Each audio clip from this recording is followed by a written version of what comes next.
ഇതുവരെ ലോകത്ത് ആരോടും പറയാത്തൊരു അനുഭവം പറയാം. ഞാൻ 3 പിഞ്ചു കുഞ്ഞുങ്ങൾ എന്നിലുള്ള മാറ്റത്തിന് അവകാശം ബൈബിളാണ്. ഞാൻ അറിയാതെ ഇതിൽ പെട്ടു. ഞാൻ വെട്ടിയെന്ന് പറയുമ്പം അന്ന് വരെ ഞാൻ അലഞ്ഞുകൊണ്ട് ഇത് കാട്ടുകഴുതായിരുന്നു. അങ്ങനെ അന്ന് എൻ്റെ ചങ്കൊന്ന് അടയ്ക്കുന്നത്. ഞാനൊരു 2000-ൽ പകരം വായനകൾ ഞാൻ വായിച്ചിട്ടുണ്ട്. ഇവിടെ എന്നെ തെറി വിളിക്കാൻ ഏൽപ്പിച്ചിട്ടുണ്ടെങ്കിൽ കൊട്ടേഷൻ ടീമുകളൊക്കെ ഉണ്ടായിരുന്നു. ഇത് ജോസഫ് സമയം കിട്ടുമ്പോഴൊക്കെ വിശുദ്ധ കുർബാനയും ആരാധനയും ജീവിതത്തിന്റെ ഭാഗമാക്കിയ ഒരു യുവാവ്. ഒരു സുഹൃത്ത് പറഞ്ഞതനുസരിച്ചാണ് ഞാൻ ജോസഫിനെ കാണുന്നത്. ആദ്യം കാണുമ്പോൾ തന്നെ കയ്യിൽ ഒരു ചെറിയ ബൈബിളും കൊന്തയും ഉണ്ടായിരുന്നു. തിരക്ക് പിടിച്ച UK-ലെ ജീവിതത്തിനിടയിലും ബൈബിളും കൊന്തയും നെഞ്ചോട് ചേർത്ത് പിടിച്ച് സമയം കിട്ടുമ്പോഴൊക്കെ ബലിപീഠത്തിനരികിലേക്ക് ഓടി അണയുന്ന ഈ മനുഷ്യന്റെ കയ്യിലാണ് ഈ പള്ളിയുടെ താക്കോൽ പോലും ഏൽപ്പിച്ചിരിക്കുന്നതെന്ന് അറിഞ്ഞപ്പോൾ എന്താണ് ഈ മനുഷ്യനുള്ള പ്രത്യേകത അതറിയാൻ ഞാൻ അവിടേക്ക് ചെന്നു. ഞാൻ ചെല്ലുമ്പോൾ പ്രത്യേകിച്ച് ശുശ്രൂഷകളൊന്നും ഇല്ലാതിരുന്ന സമയമായിരുന്നിട്ട് പോലും സക്രാരിയിൽ ദൈവത്തോട് മൗനമായി പ്രാർത്ഥിച്ച് ഇറങ്ങി വരുന്ന ജോസഫിനെയാണ് കണ്ടത്. സുഹൃത്തുക്കളെ, ഞാനിന്ന് പരിചയപ്പെടുത്താൻ പോകുന്നത് ജോസഫ് എന്ന് പറയുന്ന ഈ ഒരു സുഹൃത്തിനെയാണ്. തിരുകുടുംബത്തിന്റെ പരിപാലകനായ വിശുദ്ധ യോസേപ്പിതാവിന്റെ നാമം പേറി നടക്കുന്ന ഈ യുവാവിന്റെ ജീവിതത്തിൽ ദൈവത്തിന്റെ ഇടപെടലുകൾ എങ്ങനെയായിരുന്നു എന്ന് നമ്മളിന്ന് അറിയാൻ പോവുകയാണ്. ജോസഫിന് ഒരുപാട് കാര്യങ്ങൾ നമ്മളോട് സംസാരിക്കാനുണ്ട്. തന്റെ ജീവിതത്തിൽ വന്ന മാറ്റങ്ങളെ കുറിച്ച്, ദൈവത്തിന്റെ ഇടപെടലുകളെ കുറിച്ച് ഒരുപാട് കാര്യങ്ങൾ പറയാനുണ്ട്, മറ്റുള്ളവരോട് അറിയാനുള്ള കാര്യങ്ങളുണ്ട് എന്ന് പറഞ്ഞപ്പോൾ തീർച്ചയായിട്ടും അതൊരു വീഡിയോയിലൂടെ നിങ്ങളുടെ മുന്നിൽ പ്രസന്റ് ചെയ്യാൻ ഞാൻ ആഗ്രഹിച്ചു. നമുക്ക് നേരെ ജോസഫിനിലേക്ക് കടക്കാം. നമുക്ക് കേൾക്കാം. ആദ്യം തന്നെ നമുക്ക് ജോസഫിനെ ഒന്ന് പരിചയപ്പെടാം. ജോസഫെ ഒന്ന് പരിചയപ്പെടുത്താവോ നമ്മുടെ പ്രേക്ഷകർ? തീർച്ചയായിട്ടും. പപ്പായ അമ്മയെല്ലാം ബാംഗ്ലൂരാണ് സെറ്റിൽഡ്, നാട്ടിൽ കോട്ടയം. അപ്പോൾ ഞാൻ വളർന്നതെല്ലാം വല്യമ്മച്ചിയുടെ കൂടെയായിരുന്നു. വല്യമ്മച്ചി മരിച്ചിട്ട് 5 വർഷമായി. സോ നാട്ടിൽ നമ്മുടെ ഒരു സെമിനാരി ഉണ്ട്, വടവാതൂർ സെമിനാരി, കോട്ടയത്ത്. സെമിനാരിയോട് തൊട്ട് ചേർന്നിരിക്കുന്ന ഒരു വീടാണ്. വീട്ടുപേര് കാഞ്ഞിരത്തുമൂട്ടിൽ. അമ്മച്ചിക്ക് 4 പിള്ളേരാണ്. ഏറ്റവും മൂത്ത ആളാണ് എൻ്റെ പപ്പ. പപ്പയുടെ ഞങ്ങൾ 2 പേരാണ്, ഞാനും എൻ്റെ അനിയത്തിയും. സോ ഇൻ ഷോർട്ട് അതാണ്. എനിക്ക് നല്ലൊരു കുട്ടിക്കാലം കിട്ടി. കാരണം വെച്ചാൽ എനിക്ക് അപ്പൻ്റെ അമ്മയുടെ ഒരു എമോഷണലി ഒരു ട്രോമ എനിക്കുണ്ടായിരുന്നു. അന്നത്തെ ഒരു സാമ്പത്തിക സ്ഥിതിയും നമ്മുടെ ഒരു കുടുംബത്തിൻ്റെ ഒരു ഇതും വെച്ചിട്ട് അവള് അപ്പൻ്റെ അമ്മയുടെയും കൂടെ, ഞാൻ വല്യമ്മച്ചിയുടെ കൂടെ ആയിരുന്നു.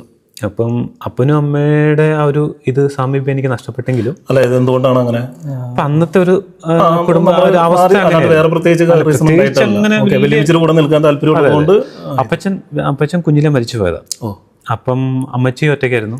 ഞാൻ അപ്പച്ചനെ കണ്ടിട്ടില്ല. അപ്പച്ചൻ്റെ പേരും ജോസഫായിരുന്നു. അപ്പച്ചൻ ഇതിൻ്റെ ഇടയിൽ എന്നാ പറയുക വെച്ചാൽ അപ്പച്ചൻ ഒരു കത്തോലിക്ക കുടുംബത്തിൽപ്പെട്ട ആളായിരുന്നു. അമ്മച്ചി ഒരു മർത്തോമ്മക്കാരിയായിരുന്നു. കല്യാണം കഴിഞ്ഞിട്ട് കുടുംബക്കാർ മൊത്തം മർത്തോമ്മക്കാരായിരുന്നു. പിന്നെ ഞാൻ തിരിച്ചു പോക്ക് എന്നിലൂടെ ഉണ്ടായത്.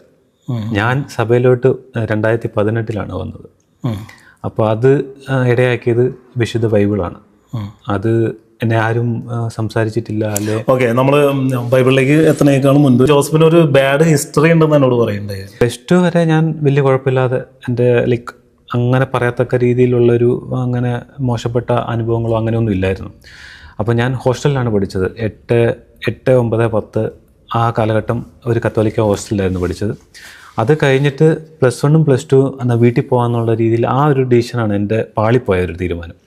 അന്ന് പോയപ്പോൾ എൻ്റെ കിട്ടിയ കൂട്ടുകെട്ടുകൾ അങ്ങനെയായിരുന്നു. അപ്പോൾ പ്രായത്തിൻ്റെതായ രീതിയിൽ അപ്പോൾ നമ്മൾ സിഗരറ്റ് വലിക്കാനും ഈ കള്ളു കുടിക്കാനും ആ രീതിയിലെങ്കിൽ എനിക്ക് പറ്റിപ്പോയെന്ന് വെച്ചാൽ എനിക്കൊരു ബാലൻസ് ഇല്ലാതായിപ്പോയി. ഇതിൽ പഠിത്തവും ഇതും ബാലൻസ് ചെയ്യാൻ പറ്റാതായിപ്പോയി. അപ്പം അന്നേരം പറ്റിയ ഒരു ഇതാണ്. അപ്പം പഠിത്തം ഞാൻ പറഞ്ഞാൽ നല്ല രീതിയിൽ പഠിക്കുന്ന ആളായിരുന്നു. കാരണം വെച്ചാൽ 4ാം ക്ലാസ് വരെ ഞാൻ മലയാളം മീഡിയത്തിൽ പഠിച്ചിട്ട് പോലും ഇംഗ്ലീഷിൽ ഇപ്പോൾ എനിക്കാണേലും ഒരു ദൈവം അനുഗ്രഹിച്ച് ഒരു 8-10 ലാംഗ്വേജ് എനിക്ക് നല്ല രീതിയിൽ സംസാരിക്കാനും എഴുതാനും വായിക്കാനും അറിയാം. ഞാൻ സംസാരിക്കുന്നതെല്ലാം. അപ്പം ലാംഗ്വേജ് നമ്മുടെ ഒരു ഇതായിരുന്നു.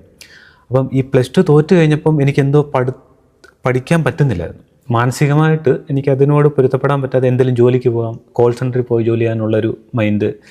അങ്ങനെ മൊത്തത്തിലൊന്ന്, അതായത് എനിക്ക് എന്നിൽ ഒരു നിയന്ത്രണം നഷ്ടപ്പെട്ട ഒരവസ്ഥ. പിന്നെ നമുക്ക് പറഞ്ഞു തരാനും അത് നേർവഴിക്ക് ഒരു ദിശ കാണിക്കാനും ആരും ഇല്ലായിരുന്നു.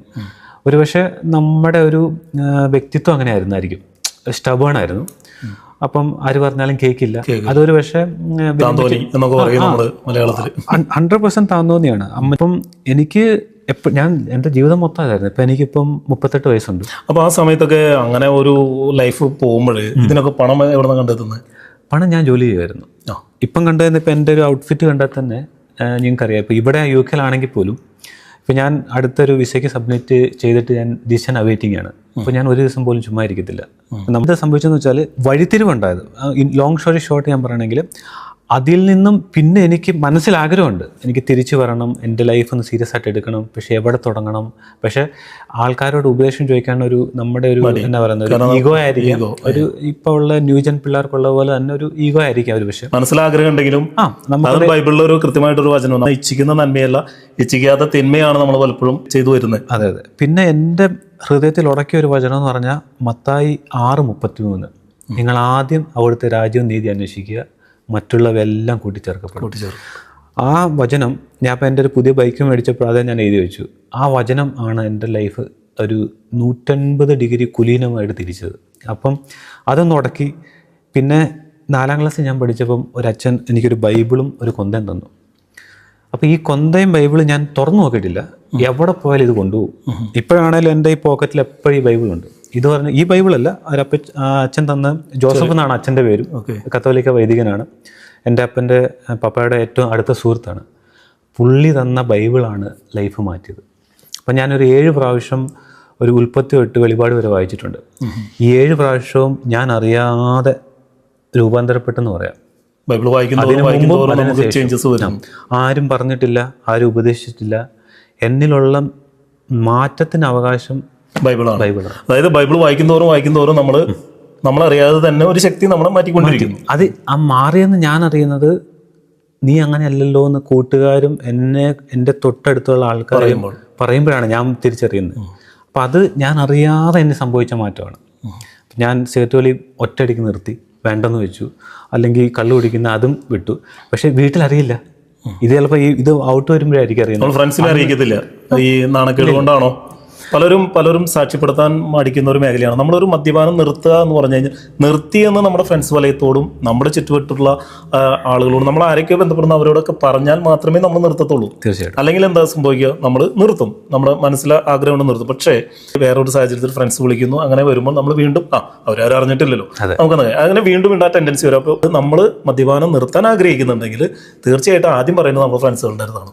അവർ കളിയാക്കും, ഒറ്റപ്രാവശ്യം കളിയാക്കുള്ളൂ എന്നുള്ള കാര്യം തിരിച്ചറിയും. അപ്പം സംഭവിച്ചത് എന്താണെന്ന് വെച്ചാൽ ഞാൻ ഈ ബൈബിൾ എന്തോ എനിക്ക് വായിക്കണമെന്നൊരു ഉൾപ്രേരണ വന്നു. അപ്പം ഞാൻ ഈ പുസ്തകങ്ങൾ വായിക്കുന്ന കൂട്ടത്തിലായിരുന്നു. അത് എനിക്കതിന് എന്നെ ഹെൽപ്പ് ചെയ്തതെന്ന് പറഞ്ഞാൽ പപ്പയുടെ അനിയൻ്റെ മോളാണ്. പുള്ളിക്കാരി മനോരമയിലാണ് ജോലി ചെയ്യുന്നത്. പുള്ളിക്കാരി എനിക്ക് എപ്പോഴും പുസ്തകങ്ങൾ അയച്ചു തരും, ഈ ഡൈജസ്റ്റ് ആയിട്ടും. ഞങ്ങൾ തമ്മിലുള്ള ബന്ധം എന്ന് പറഞ്ഞാൽ ഫോണിൽ സംസാരിക്കില്ല, കണ്ടാ കീരിയും പാമ്പുമാണ്, പക്ഷേ എഴുത്തുകൾ എഴുതുമായിരുന്നു. അപ്പം അതെന്നെ കുറേ സ്വാധീനിച്ചു. പിന്നെ എനിക്ക് എന്തുകൊണ്ടോ ഈ ബൈബിൾ വായിക്കണം എന്നുള്ള ഉള്ളിലൊരു പ്രേരണ വന്നിട്ട് ഞാൻ വായിച്ചു തുടങ്ങി. തനിയെ ആരും പറഞ്ഞിട്ടില്ല, ആരും ഉപദേശിച്ചിട്ടുമില്ല. അങ്ങനെ വായിച്ചു തുടങ്ങിയതാണ്. എൻ്റെ ജീവിതത്തിൽ എന്തെങ്കിലും നല്ല കാര്യം ഞാൻ ചെയ്തിട്ടുണ്ടെന്നുണ്ടെങ്കിൽ ഒരു പ്രാവശ്യം പുതിയ നിയമം മൊത്തം ഞാൻ നോക്കി എഴുതി. അതൊരു പ്രിൻ്റ് ചെയ്തിട്ട് ഞങ്ങളുടെ ഇടവകയിലുണ്ട്, ലൈബ്രറിയിൽ വെച്ചിട്ടുണ്ട്. ഏതാണ് ഇടവക? സെൻറ്റ് മേരീസ് ഇടവക, കോട്ടയം. അപ്പം അത് കഴിഞ്ഞപ്പോഴത്തേന്ന് പറഞ്ഞാൽ അതുവരെയുള്ള ഞാനും അതിനു മുമ്പും അതിന് ശേഷവും എനിക്ക് വേർതിരിക്കാൻ പറ്റും. മാറ്റം തുടങ്ങിയെന്ന് പറഞ്ഞാൽ എനിക്ക് റീകളക്ട് ചെയ്യാൻ പറ്റുന്നതെന്ന് പറഞ്ഞാൽ ഞാൻ എന്ന് ബൈബിൾ വായിച്ചു തുടങ്ങിയോ അന്ന് പടിപടിയായിട്ട് മാറി.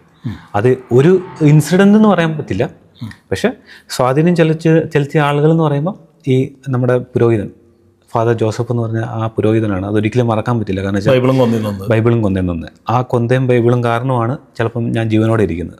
അല്ലെങ്കിൽ ജീവനോടെ ഇരിക്കുന്നു പറയാൻ കാരണം ആ കൂട്ടുകെട്ടുകൾ അങ്ങനെയായിരുന്നു. അല്ല, ഇപ്പോൾ സാധാരണ ഇതിലിപ്പോൾ ടീനേജൊക്കെ ഒരു മദ്യപാനം പൗലി എന്ന് പറഞ്ഞ ജീവൻ നഷ്ടപ്പെടുന്ന ഒരു സാഹചര്യം വരുന്നില്ലല്ലോ.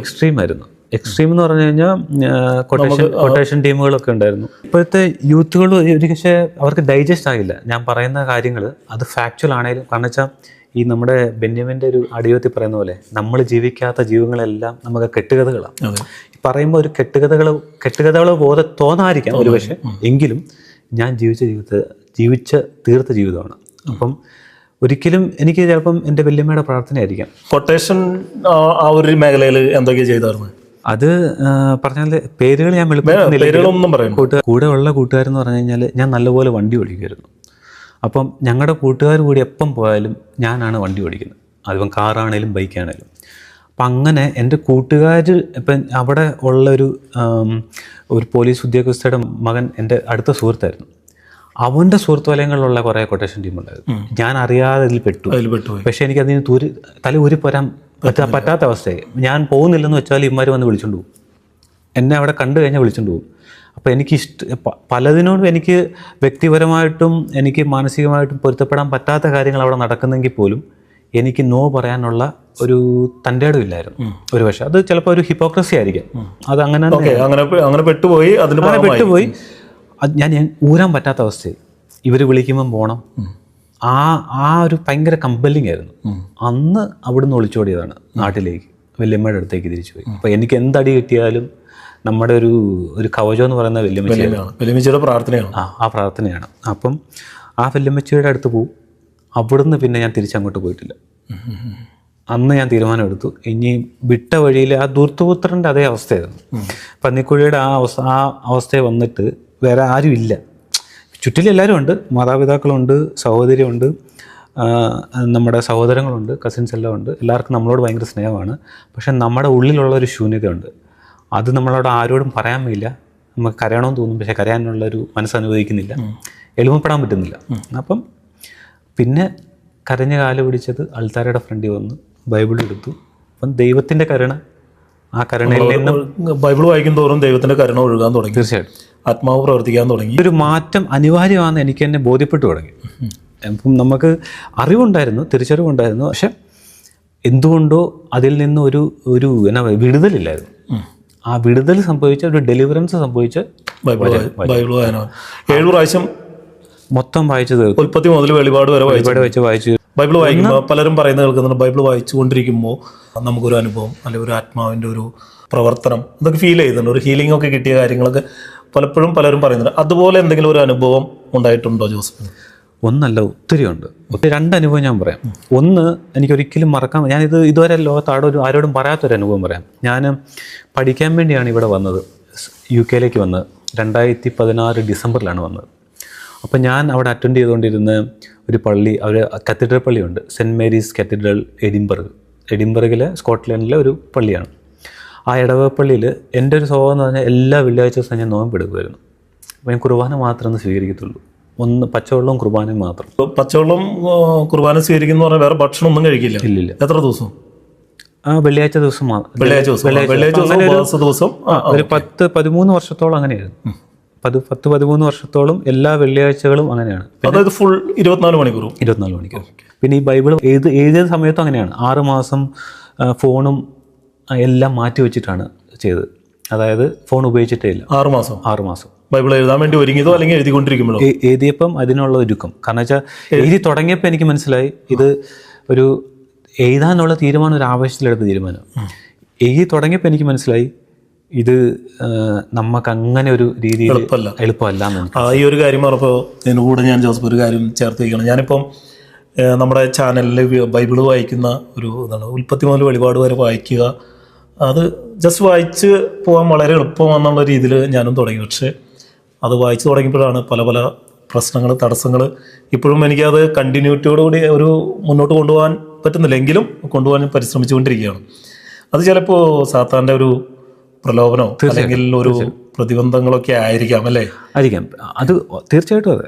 കാരണം വെച്ചാൽ എന്നാ പറയുന്നത്, ഇപ്പം നമ്മളൊരു നല്ല ഇതിലേക്ക് വരുമ്പോഴേ, ഇപ്പം സത്യം അറിഞ്ഞു കഴിഞ്ഞാൽ, സത്യത്തിൻ്റെ പൂർണ്ണതയിൽ അറിഞ്ഞു കഴിഞ്ഞാൽ പിന്നെ നമുക്കുണ്ടാകുന്ന ഒരു വിടുതലുണ്ട്. അങ്ങനെ തടസ്സങ്ങളും ഉണ്ടാകും. പക്ഷെ ഞാനിത് ഈ ബൈബിള് എഴുതാൻ എടുത്ത തീരുമാനം എന്ന് പറഞ്ഞത് അതൊരു അപാര തീരുമാനമായിരുന്നു. അന്ന് വരെ ഞാൻ എല്ലാ ദിവസവും എൻ്റെ അമ്മയെ ഫോണിൽ വിളിക്കും, സംസാരിക്കും. ഫോൺ മാറ്റി വെച്ചിട്ട് അപ്പനോട് മാത്രം പറഞ്ഞു. അപ്പോൾ ഞാൻ ഇങ്ങനെ ഒരു അറ്റംപ്റ്റ് ചെയ്യുക. കാരണം വെച്ചാൽ അന്നേരം പറയാനുള്ള ധൈര്യമില്ല, തീർക്കാൻ പറ്റുമോയെന്ന് അറിയത്തില്ല. ഞാൻ അന്ന് കൊച്ചിയിലൊരു ഹോട്ടലിൽ ട്രെയിനിയായിട്ട് വർക്ക് ചെയ്തുകൊണ്ടിരിക്കുക 1 വർഷം. അപ്പോൾ എനിക്ക് 10-12 മണിക്കൂർ ഷിഫ്റ്റാണ്. രാവിലെ 6 മണിക്ക് പോയാൽ വൈകിട്ട് 6 മണിക്ക് വരും. 6 മണിക്ക് വന്ന് കുളിച്ചിട്ട് പിന്നെ ഒരു 4 മണിക്കൂർ ഇരിക്കും. 12 മണിക്ക് കിടന്നാൽ പിന്നെ 6 മണിക്കൂർ ഉറങ്ങാൻ പറ്റത്തുള്ളൂ. അങ്ങനെ 6 മാസം കൊണ്ടാണ് ഈ ബൈബിൾ എഴുതി തീർത്തത്. ഫുള്ള് പഴയ നിയമം, പുതിയ നിയമം അല്ല, പുതിയ നിയമം മാത്രം. മത്തായി തൊട്ട് വെളിപാട് വരെ. അതൊരു 700 പേജോളം വന്നു, A4 ഷീറ്റ്. പക്ഷേ 700 പേജ് ആക്ച്വൽ വന്നിട്ടുണ്ടെങ്കിലും ഒരു 2000 പേജ് ഞാൻ വെട്ടിക്കളഞ്ഞു, എഴുതി വെട്ടിക്കളഞ്ഞു. ആ തിരുത്തത് ഇപ്പോഴും ഞാൻ സൂക്ഷിച്ചു വെച്ചിട്ടുണ്ട്. അപ്പോൾ അതൊരു നല്ലൊരു, അതായത് ജീവിതത്തിലൊരു ഭയങ്കര ടച്ചിങ് ആയിട്ടുള്ളൊരു അനുഭവം. ഏതെങ്കിലും വചനത്തിന് അന്ന് വരെ കേൾക്കാത്ത ഒരു വ്യാഖ്യാനം ഫീൽ ചെയ്തിട്ടുണ്ടോ? ഉണ്ട്. നമ്മുടെ ഉള്ളിൽ പരിശുദ്ധാത്മാവ് തരുന്ന ഒരു പ്രേരണയുണ്ട്. നമ്മൾ ഈ ഓരോ പ്രാവശ്യവും ഇത് വരുമ്പോഴും ഇത് നമ്മുടെ ഉള്ളിൽ പതിയുക, ഇതുണ്ടാക്കുന്ന ഇമ്പാക്റ്റ് ഉണ്ടല്ലോ. ശരിക്കും ഞാൻ എന്നെ ഏറ്റവും കൂടുതൽ സ്വാധീനിച്ച ആ സമയത്ത്, ഈ വായിച്ചുകൊണ്ടിരിക്കുന്ന സമയത്ത് യേശുവിൻ്റെ കണ്ണുകളിലൂടെ ഒരു പുസ്തകം കൂടെ വായിക്കാനിടയായി. അപ്പം ഈ പറയുന്ന ഇപ്പം നമ്മൾ ചേട്ടനെ കണ്ടുമുട്ടിയതും ഈ സംസാരിക്കുന്നതെല്ലാം എൻ്റെ വ്യക്തിപരമായ ഒരു കാഴ്ചപ്പാട് എന്താണെന്ന് വെച്ചാൽ ദൈവം ആഗ്രഹിച്ചിട്ടാണ്. അപ്പം നമ്മൾ ഈ സംസാരിക്കുമ്പോഴും ആദ്യം ദൈവത്തോട് നന്ദി പറഞ്ഞ്, കാരണം വെച്ചാൽ ദൈവത്തോടില്ല എല്ലാം സംഭവിക്കുന്നത്. അത് വേറൊരു രീതി പറയണമെങ്കിൽ ഇപ്പം നമ്മളൊരു ഒരു കോഫി കുടിക്കുവാണ്, ഒരു അരിമണി എടുക്കുവാണ്. അപ്പം ആ പുസ്തകത്തിന് പറഞ്ഞേക്കുന്നത് വെച്ചാൽ ആ വിതച്ച നിലം, ആ വിതക്കാരൻ, അതുണ്ടായത്, അത് ഉണ്ടാകാൻ അനുഭവിച്ച ദൈവം, അത് എത്രയോ പ്രോസസ്സിലൂടെ കടന്നുപോയി നിൻ്റെ മുമ്പിൽ ഒരു പാത്രത്തിൽ വന്നിരിക്കാൻ അതിനൊരു ഇടയാക്കിയ ദൈവത്തിൻ്റെ ഒരു പദ്ധതി ഉണ്ടല്ലോ എന്ന് പറഞ്ഞ പോലെയാണ്. ആ പ്രോസസ്സിലൂടെ നമുക്ക് കടന്നു പോകണം. ഇപ്പം ഞാൻ നോക്കുമ്പോഴും എൻ്റെ ജീവിതം അതുപോലെ തന്നെയാണ്. ഇപ്പം പെട്ടെന്ന് ഒരാൾ ചോദിച്ചു ബൈബിളിൽ നിന്ന് ഒരു വചനം പറയൂ എന്ന് പറഞ്ഞാൽ പെട്ടെന്ന് നമ്മളെ സ്ട്രൈക്ക് ചെയ്തിട്ടുള്ള ഒരു വചനം എന്ന് പറയാൻ ഏതെങ്കിലും പറഞ്ഞിട്ടുണ്ടോ? സെക്കറിയ 2:5 അതൊരു അപാര വചനമാണ്. അപാര വചനം എന്ന് പറഞ്ഞു കഴിഞ്ഞാൽ സെക്കറിയയോട് ദൈവം പറയുന്നൊരു വചനമാണ്. അത് പറയുന്നത് എങ്ങനെയാണ്? അതായത് നിൻ്റെ ഉള്ളിലെ മഹത്വം ഞാനായിരിക്കും, നിൻ്റെ ചുറ്റിലും അഗ്നി കൊണ്ടുള്ള കോട്ട കെട്ടും. ആ വചനം എനിക്ക് തരുന്ന ഒരു എന്നാ പറയുന്നത്, ഒരു കുർബാന സ്വീകരിക്കുമ്പോൾ ഉണ്ടാകുന്ന അതേ അനുഭവമാണ് ആ വചനം വായിക്കുമ്പോൾ ഉണ്ടാകുന്നത്. സെക്കറിയ 2:5, സെക്കറിയ 9:8. 9:8 എന്താണ്? 9:8 എന്ന് പറഞ്ഞാൽ ആരും കയറി ഇറങ്ങാൻ പറ്റാത്ത വിധം എൻ്റെ ഭവനത്തിന് ചുറ്റും ഞാൻ കോട്ട കെട്ടി കാവൽ നിൽക്കും. അപ്പം ഇങ്ങനത്തെ കുറേ വചനം, 1ഉം 2ഉം അല്ല, വചനങ്ങൾ പറയാനാണ് ഒരു 150 ബൈബിളിലെ എല്ലാ വചനങ്ങളും. മത്തായി 6:33 അൾട്ടിമേറ്റ് വചനം. ഇനി അധ്യായം പറയുകയാണെങ്കിൽ സങ്കീർത്തനം 91 സങ്കീർത്തനം. കാരണം വെച്ചാൽ രാവിലെ കുഞ്ഞിലെ തൊട്ട് രാവിലെ സ്കൂളിൽ പോകുമ്പോഴും വരുമ്പോഴും എല്ലാം അമ്മച്ചി സങ്കീർത്തനം പാടും. അത് മത്തായി 6:33. ഏതാണ്? അത് ആ വചനം പറയുന്നത് നിങ്ങൾ ആദ്യം ദൈവത്തിന്റെ രാജ്യവും നീതി അന്വേഷിക്കുക, മറ്റുള്ളവയെല്ലാം കൂട്ടിച്ചേർക്കപ്പെടും.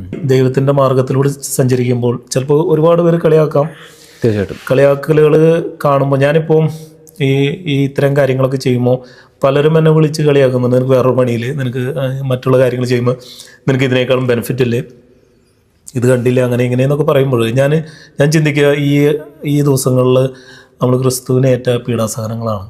മുൾച്ചാട്ട വെച്ചിട്ട് അടിക്കുമ്പോൾ മാംസം ഇങ്ങനെ തെറിച്ചു പോകുന്ന, അതെന്നെ വല്ലാതെ പിടിച്ചുലച്ചിട്ടുള്ള ഒരു സീനാണ്. കാരണം അത്രയല്ല, അതിൻ്റെ ഒരു അംശം പോലും ഞാൻ കേൾക്കുന്നില്ല, അല്ലെങ്കിൽ ഞാൻ അതിന് അഭിമുഖീകരിക്കുന്നില്ല. അപ്പോൾ പിന്നെ പറയുന്നവർ പറഞ്ഞോട്ടെ അല്ലേ. നമ്മൾ കണ്ടെത്തിയിരിക്കുന്ന ഈ മാർഗം ഒരുപാട് വൈകി. ഞാൻ ബൈബിൾ നമ്മൾ മനസ്സിലാക്കാൻ, അല്ലെങ്കിൽ ജീസസ് ക്രൈസ്റ്റ് എന്താണ്, ക്രിസ്ത്യാനി എന്താണ്, അല്ലെങ്കിൽ മനുഷ്യൻ എന്താണെന്ന് മനസ്സിലാക്കാൻ നമ്മൾ വൈകി. മനസ്സിലാക്കി കഴിഞ്ഞപ്പോൾ പിന്നെ പറയുന്നതൊന്നും എനിക്കൊരു വിഷയമേ അല്ലാതായി. ഉറവയാണിത്, ഈ സാധനം ഉറവയെന്ന് വിളിച്ചാലും കൂടി വരും. അതാണ് ഡിഫറൻസ്. ആൾക്കാർ എന്തും പറഞ്ഞോട്ടെ, ആൾക്കാർ എന്തും മനസ്സിലാക്കിക്കോട്ടെ. ഇപ്പം പിതാവായ ദൈവം അവനെ എന്നെ തെറി വിളിക്കാൻ ഏൽപ്പിച്ചിട്ടുണ്ടെങ്കിൽ എനിക്ക് എന്ത് ചെയ്യാൻ പറ്റും? അതായത് ഇപ്പം എനിക്ക് തന്ന പാനപാത്രം ഞാൻ കുടിക്കുക തന്നെ ചെയ്യണം. നമ്മളെല്ലാ രീതിയിലും പെർഫെക്റ്റ് അല്ല, ഒരിക്കലും അല്ല. അപ്പം തെറ്റ് പറ്റുമ്പം അത് ഏറ്റു പറയാനുള്ളൊരു മനസ്സുണ്ട്, തിരുത്താനുള്ളൊരു മനസ്സുണ്ട്. അപ്പം ഞാൻ എന്നെ വിശേഷിപ്പിക്കുന്നത് ഞാൻ നല്ല കള്ളനാണ്. അതുകൊണ്ടാണ് എല്ലാ ദിവസവും ഞാൻ കുർബാനയ്ക്ക് വരുമെന്ന് ഞാൻ സൂചിപ്പിച്ചതിൻ്റെ കാര്യം എന്ന് പറഞ്ഞാൽ ഇപ്പം എല്ലാ ദിവസവും കുർബാനയ്ക്ക് വരും. എല്ലാ ദിവസവും. അത് വർഷങ്ങളായിട്ടുള്ള നമ്മൾ ഈ ലോക ജീവിതം എന്ന് പറഞ്ഞാൽ ഭൗതികമായിട്ടുള്ള കുറച്ച് കാര്യങ്ങൾ നമ്മുടെ കൂടെ സപ്പോർട്ട് ചെയ്തെങ്കിൽ നമുക്ക് ഈ ലോകത്ത് ജീവിക്കാൻ പറ്റുള്ളൂ. ആത്മീയതയിൽ മാത്രമായിട്ടായി കഴിഞ്ഞാൽ തന്നെ നമുക്ക് ഇപ്പോൾ ഭക്ഷണം കഴിക്കണം, മനുഷ്യനാണ്, പാർപ്പിടം വേണം, വസ്ത്രം വേണം, ഇതിനൊക്കെ നമുക്ക് പണം വേണം. അങ്ങനെയുള്ള കാര്യങ്ങളൊക്കെ എങ്ങനെയാണ് ദൈവം ക്രമപ്പെടുത്തിയത്? ഞാൻ പറഞ്ഞ പോലെ ഞാൻ ഈ പറഞ്ഞ അതേ വചനമാണ് എനിക്ക് പിന്നെയും പറയാനുള്ളത്. മത്തായി 6:33. ഞാൻ ദൈവത്തിന് വേണ്ടി ആത്മാർത്ഥമായിട്ട് നിൽക്കുമ്പം ദൈവം ശരിക്കും പറഞ്ഞാൽ കറക്റ്റ് സമയത്ത് ക്രമീകരിച്ച് തരുന്നുണ്ട്. UK വന്നിട്ട് എത്രയാണ്? UK ഞാൻ 2016 സ്റ്റുഡൻ്റായിട്ട് വന്നതാണ്. ഇപ്പം നിലവിൽ നമ്മൾ ഈ സംസാരിച്ചുകൊണ്ടിരിക്കുന്ന സമയത്ത് ഞാൻ സ്കിൽഡ് വർക്കർ വിസയിലായിട്ട് ആപ്ലിക്കേഷൻ സബ്മിറ്റ് ചെയ്തിട്ടുണ്ട്. ഡിസിഷൻ അവൈറ്റിംഗ് ആണ്. ഇവിടെ വെച്ചാണോ കല്യാണം? കല്യാണം നാട്ടിലായിരുന്നു, പാറേപ്പള്ളിയിൽ. പുള്ളിക്കാരി പ്രൊഫസറായിരുന്നു. 2021 കല്യാണം. എങ്ങനെയാണ് നിങ്ങളുടെ പ്രാർത്ഥനാ ജീവിതം? എങ്ങനെയാണ് പ്രാർത്ഥനാ ജീവിതം? മെയിനായിട്ടും എന്നുവെച്ചാൽ കുർബാനയാണ്. കുർബാനയ്ക്ക് ഇപ്പോ ജോസഫ് ഫാമിലിയും കൂടെ വരാറുണ്ട്. തീർച്ചയായിട്ടും. അപ്പം കുഞ്ഞ് അവനുണ്ടായപ്പോൾ ഒരു 1.5 മാസം പ്രിമച്യൂർ ആയിരുന്നു. അപ്പം അവൻ അതിൻ്റെതായ ആരോഗ്യ പ്രശ്നങ്ങൾ ഉണ്ടായിരുന്നു. പക്ഷേ ഇടയിൽ പറയാൻ പറ്റുമെന്ന് അറിയത്തില്ല. ഒരു പുസ്തകം എഴുതുന്നുണ്ട്. അതിന് ഞാൻ പുസ്തകത്തിന് ഇട്ടേക്കുന്ന പേര് എൻ്റെ പ്രേമലേഖനമെന്ന്, മൈ ലവ് സ്റ്റോറി 2018 എന്നാണ് ഇട്ടേക്കുന്നത്. അപ്പം അതിന് ഞാൻ എൻ്റെ ഈ എഴുത്തുനാമം എന്ന് പറഞ്ഞാൽ ദൈവത്തിൻ്റെ സ്വന്തം കഴുതയാണ്. അത് ഞാൻ മനഃപൂർവ്വം തിരഞ്ഞെടുത്തു. ദൈവത്തിന്റെ സ്വന്തം കഴുത. ദൈവത്തിൻ്റെ സ്വന്തം. അത് എൻ്റെ ഇമെയിൽ ഐ ഡി അതാ. എന്തുകൊണ്ടാണ് അത് അങ്ങനെ ഇടാൻ? എൻ്റെ ഇമെയിൽ ഐ ഡി godsondonkey@gmail.com. എല്ലാവരും എന്നോട് ഈ പേഴ്സണൽ ഇമെയിൽ കൊടുക്കുമ്പോൾ എല്ലാവരും ചിരിക്കും, ഇതെന്തുവാടെ godsondonkey@gmail.com. അപ്പം ഞാൻ സത്യം പറഞ്ഞാൽ ഈശോ ഈ 33 വയസ്സുകാലം ഈ ലോകത്ത് ജീവിച്ചിട്ടുണ്ടെങ്കിലും പല കഴുതകളുണ്ടായിരുന്നു. തിരഞ്ഞെടുത്തെടുത്ത് ഒരു കഴുതയ്ക്ക് എന്ന് പറഞ്ഞ പോലെ എൻ്റെ ജീവിതം. അപ്പം ഞാൻ എല്ലാവരും അങ്ങനെയൊന്നല്ല. അപ്പം എൻ്റെ വ്യക്തിപരമായിട്ട് എന്നെ ദൈവം സ്പർശിച്ചപ്പം ഞാൻ ചുമന്നുകൊണ്ട് നടക്കുന്നൊരു ലോഡുണ്ടായിരുന്നു. ഇത് എവിടെ ഇറക്കി വെക്കാൻ എനിക്ക് എവിടെ സ്ഥലം കിട്ടിയിട്ടില്ല. അതാണ് കിട്ടിയ സ്ഥലമാണ് അൾത്താര. അപ്പം ഞാൻ തിരിഞ്ഞു നോക്കിയപ്പം ഞാൻ പൊട്ടനാന്ന് എനിക്ക് മനസ്സിലായി. അത് അംഗീകരിക്കുന്നതിന് എനിക്ക് മടിയില്ല. അത് എളിമ കൊണ്ടൊന്നും അല്ല കേട്ടോ, എളിമ കൊണ്ടും അല്ല. പക്ഷേ ഞാൻ ദൈവത്തിൻ്റെ പദ്ധതിയിൽ ദൈവാനുഭവങ്ങളിൽ എനിക്ക് കിട്ടിയ ഒരു കൺവിക്ഷനാണത്. ഓശാന നാളില് യേശു പുറത്ത് കയറി സഞ്ചരിക്കാൻ തെരഞ്ഞെടുത്ത് കഴുതിയ. അതെ. അപ്പം ആർക്കും വേണ്ടാതെ അല്ലെങ്കിൽ ഒന്നിനും കൊള്ളില്ലാത്ത ഒരു ജീവിയെ, ഏതെല്ലാം ജീവികൾ ഈ ലോകത്തുണ്ടായിരുന്നു, കഴുതയെ മാത്രം തെരഞ്ഞെടുത്തു. യേശു പുറത്ത് കയറി കഴിഞ്ഞപ്പോൾ ആ കഴുതയുടെ കംപ്ലീറ്റ് കാര്യങ്ങൾ മാറി. അതുവരെ കാണാതിരുന്ന, മൈൻഡ് ചെയ്യാതിരുന്ന, അവഗണിച്ച ഒരു ജീവി അന്നത്തെ ദിവസം ആ ജീവിയുടെ ഒരു സെറ്റപ്പ് നോക്കിയാൽ എങ്ങനെയായിരുന്നു?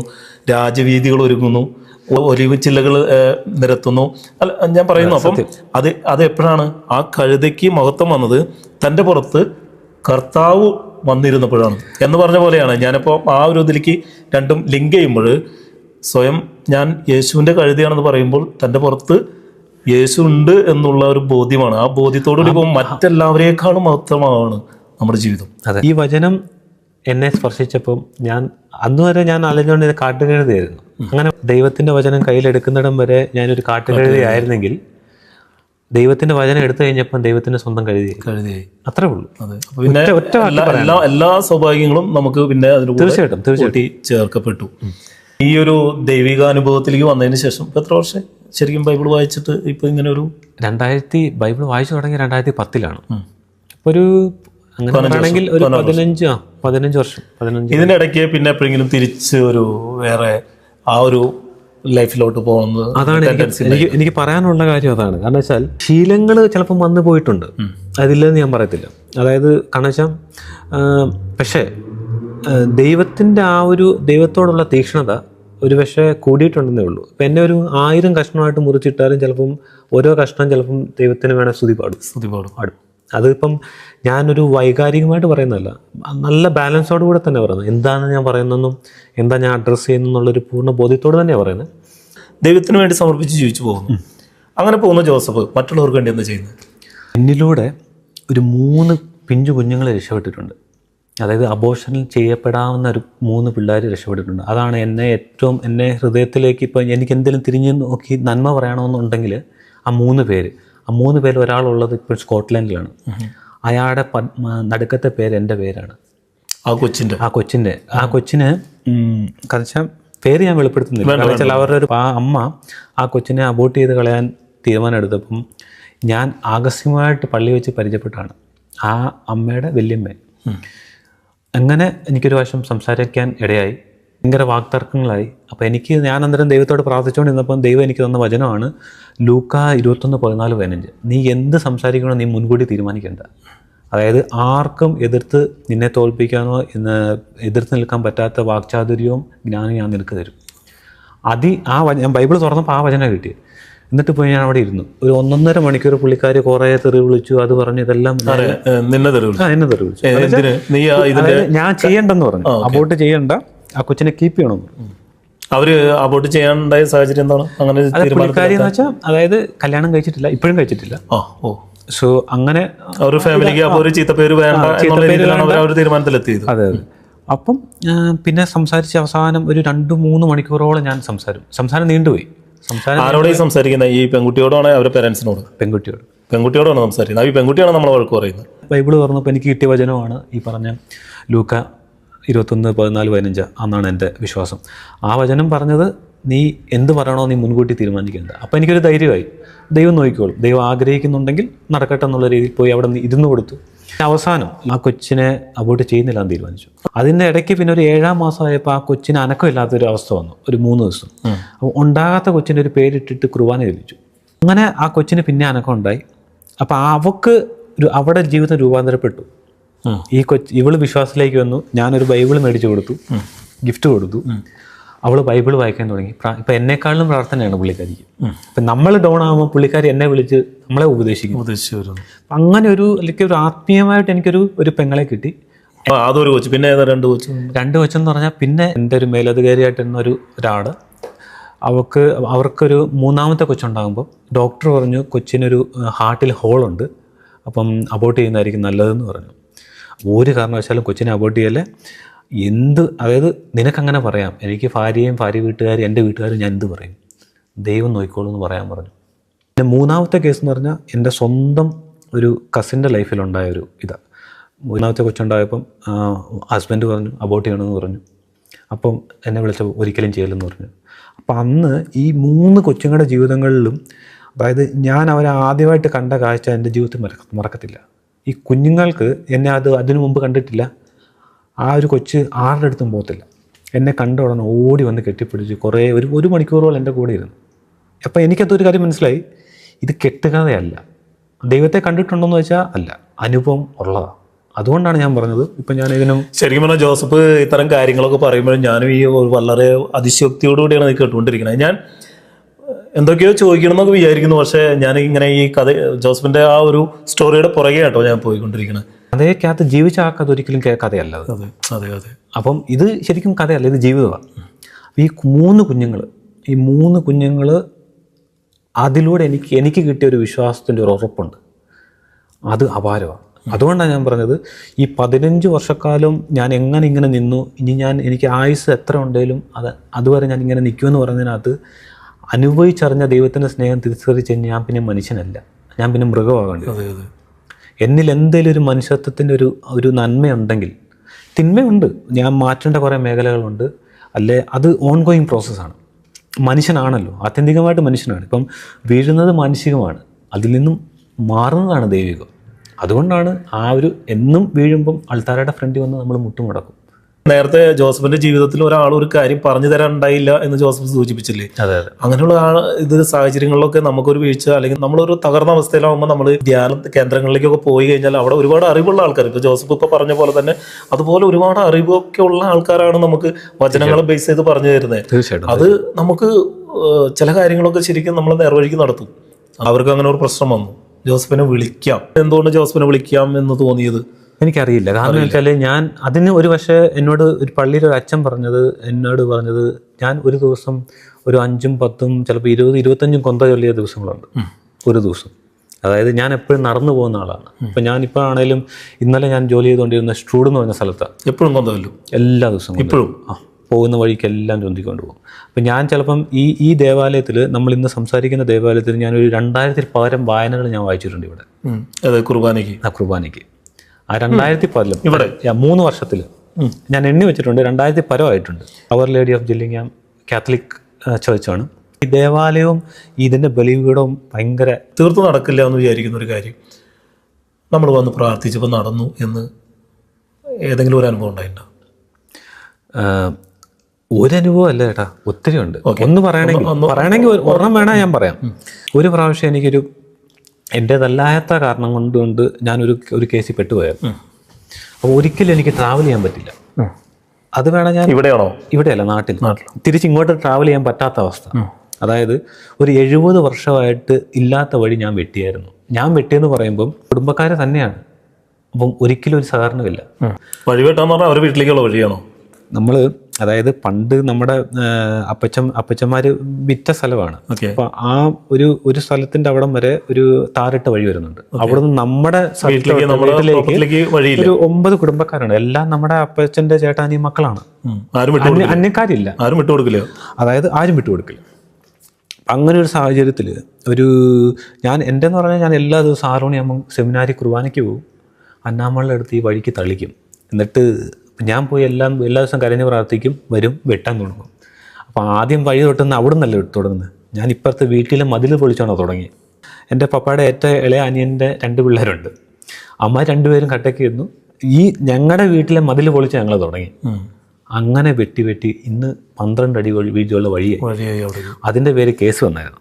കള്ളക്കേസാണ്, എങ്കിലും അതിനകത്ത് പെട്ടു. അപ്പോൾ ഞാൻ ഓർത്ത് തീർന്നെന്ന് പറഞ്ഞു. പക്ഷേ ഒന്നും എന്നെ ബാധിച്ചില്ല. ദൈവം ഇറക്കി. ഇതിന് കാരണം എന്ന് പറഞ്ഞാൽ എന്ത് ചെയ്താലും, ഇത് ഞാനൊരു ചെറിയൊരു കാര്യമാണ് ഞാൻ പറഞ്ഞത്. എൻ്റെ വ്യക്തിപരമായ ജീവിതത്തിൽ ഇത് വലിയ കാര്യമാണ്. ആത്മീയമായിട്ടും എനിക്ക്, അതായത് ദൈവത്തിൻ്റെ കൂടെ അടിയുറച്ച് നിന്നാൽ എന്ത് സംഭവിക്കും എന്നുള്ളതിന് ഏറ്റവും വലിയ ഉദാഹരണമാണിത്. 70 വർഷമായിട്ട് വഴി അവിടെ ഉണ്ടായെങ്കിൽ അത് ദൈവം തന്നതാണ്. അങ്ങനെ വിശ്വസിക്കാനാണ് എനിക്ക് ആഗ്രഹം. കാരണം വെച്ചാൽ അതിനുവേണ്ടി ഞാൻ കൂടിയ കുർബാനകൾക്ക് കണക്കില്ല, ചൊല്ലിയ പ്രാർത്ഥനകൾക്ക് കണക്കില്ല. അപ്പം പ്രാർത്ഥിക്കുന്നതിൻ്റെ പുറകിലും അല്ലെങ്കിൽ പ്രാർത്ഥനാ ജീവിതത്തിൽ നമ്മൾ ചെയ്യുന്ന ഓരോ വാക്കിനും ഓരോ പ്രവൃത്തിക്കും അതിൻ്റെതായ ഫലമുണ്ട്. അല്ലാതെ നമ്മൾ മാനസികമായിട്ട് പറയുന്ന വ്യായാമങ്ങൾക്ക് ചിലപ്പം നമുക്ക് അതിന് നമ്മൾ എക്സോസ്റ്റഡ് ആയിപ്പോകും. ഓക്കെ, ഇവിടെ ഇപ്പോൾ എന്താ ചെയ്യണത് ജോസഫ്? ഇപ്പം ഞാൻ നിലവിൽ ചെയ്തുകൊണ്ടിരിക്കുന്ന ജോലി എന്ന് പറഞ്ഞത് സ്വന്തമായിട്ട് ലാൻഡ്സ്കേപ്പിങ്ങും പരിപാടികളും, അത് നമ്മുടെ ഒരു പാഷനാണ്. അപ്പം അതും വെല്ലമ്മച്ചിൽ നിന്ന് കിട്ടിയതാണ്. ഗാർഡനിങ്ങും മരം വെട്ടും കാര്യങ്ങളൊക്കെയാണ്. എല്ലാ പരിപാടിയും ചെയ്യും. ഇന്നത് ചെയ്യുന്നില്ലെന്നില്ല, എല്ലാം ചെയ്യും.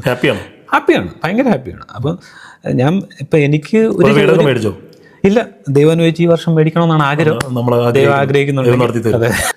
38 വയസ്സുള്ള ജോസഫിന്റെ ജീവിതത്തിൽ ദൈവത്തിന്റെ ഇടപെടലുകളെ കുറിച്ചാണ് ജോസഫ് വലിയ ഒരുപാട് സ്റ്റോറി ഉണ്ട്. കുറച്ചൊക്കെയാണ് പറഞ്ഞിരിക്കുന്നത്, പറയാൻ ഒരുപാടുണ്ട്.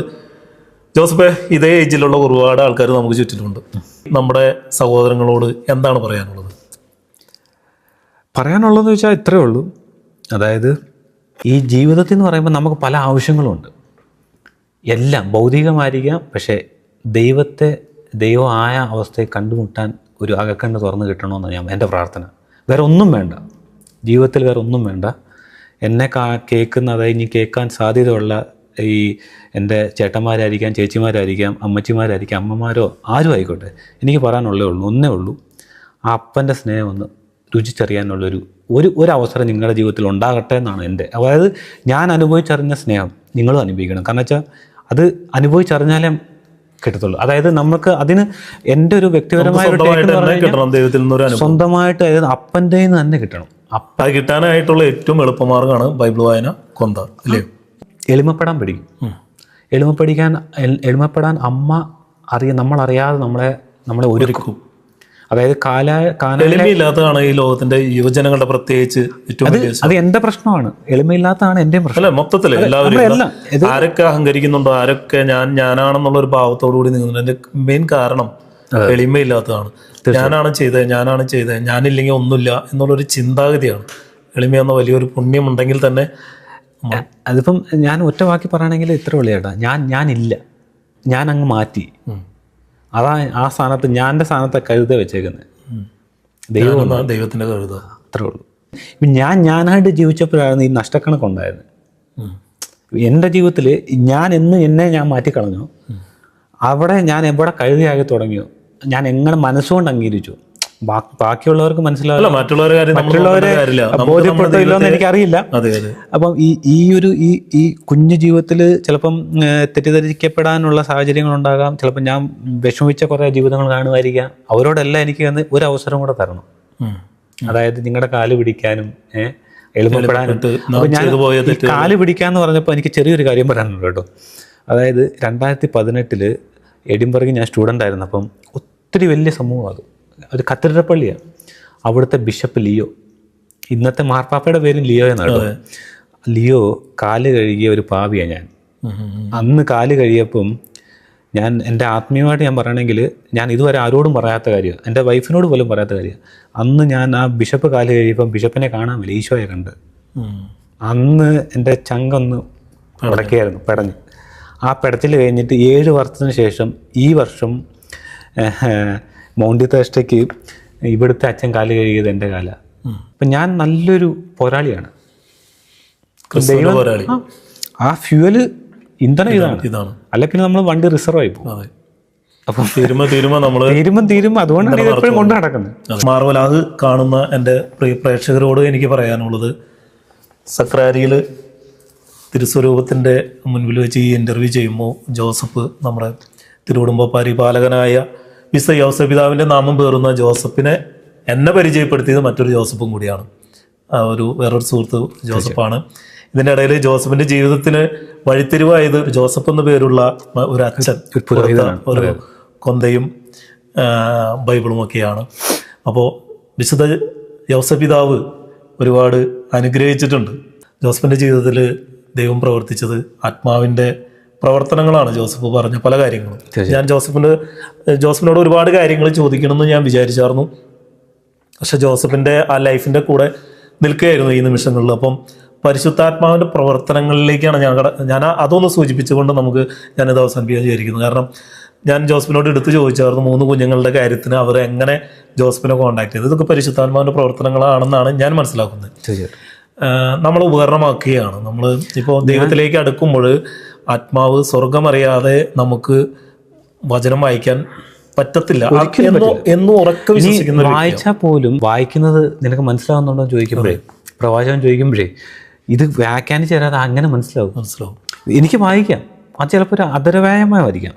പരിശുദ്ധാത്മാവ് നമുക്ക് ആ വെളിപ്പെടുത്തി തരാതെ മനസ്സിലാവും. പക്ഷെ വേറൊരു കാര്യമുണ്ട് ജോസഫ്, ചിലപ്പോൾ മാർപ്പാപ്പയ്ക്ക് വായിച്ചാൽ ചിലപ്പോൾ ഇതിലകത്തെ പല വാചനങ്ങളും കൃത്യമായിട്ടുള്ള വ്യാഖ്യാനം ചിലപ്പോൾ കിട്ടിയെന്ന് വരില്ല.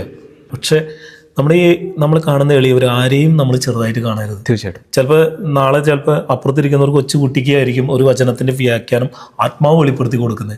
അപ്പോൾ നമ്മളെല്ലാവരെയും കാണാനും കേൾക്കാനുമുള്ള ഒരു വലിയ എളിമപ്പെട്ടുകൊണ്ടുള്ള ഒരു മനസ്സുണ്ടെങ്കിൽ നമുക്ക് ദൈവത്തെ കാണാൻ പറ്റുമെന്നാണ് ഞാൻ വിശ്വസിക്കുന്നത്.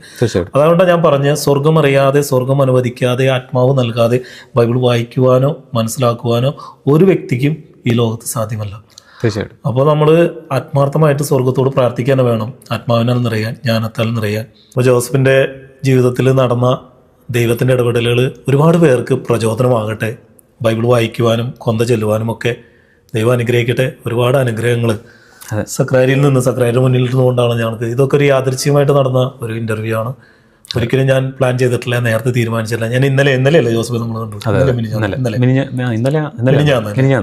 മിനിഞ്ഞാന്ന് ഞാൻ കടയിൽ പോയപ്പോഴാണ് ജോസഫിനെ ജസ്റ്റ് ഒന്ന് കണ്ട്, ജസ്റ്റ് ഒന്ന് പേര് ചോദിച്ചു. അപ്പോഴേക്കും വേറൊരു സുഹൃത്താണ് എന്നെ അവന് പറയും ജോസഫ് എന്ന് പറഞ്ഞാൽ അവന് ഈ പറഞ്ഞ പോലെ ഇതെല്ലാം ഔസപിതാവിന്റെ ലീല. അതാ ഞാനിങ്ങനെ അങ്ങനെ ഈ നീ ഇങ്ങനെ നിന്റെ ജീവിതത്തിലൂടെ ഇങ്ങനെ കടന്നു പോയിപ്പോൾ ഞാൻ പല സ്ഥലത്തും ഒരു ജോസഫും കൂടി ഇപ്പൊ നീ പറഞ്ഞു, നിന്റെ ബ്രദർ അനിയനെ പോലെ അതും ജോസഫാണെന്നുള്ള രീതിയിൽ നീ പറഞ്ഞു. അപ്പം ഒരു ജോസഫ് എന്നുള്ള ഔസപിതാവിന്റെ പ്രവർത്തനം ശരിക്കും അത് അനുഗ്രഹം ഉണ്ടെന്ന് പറയാൻ കാരണം. തീർച്ചയായിട്ടും.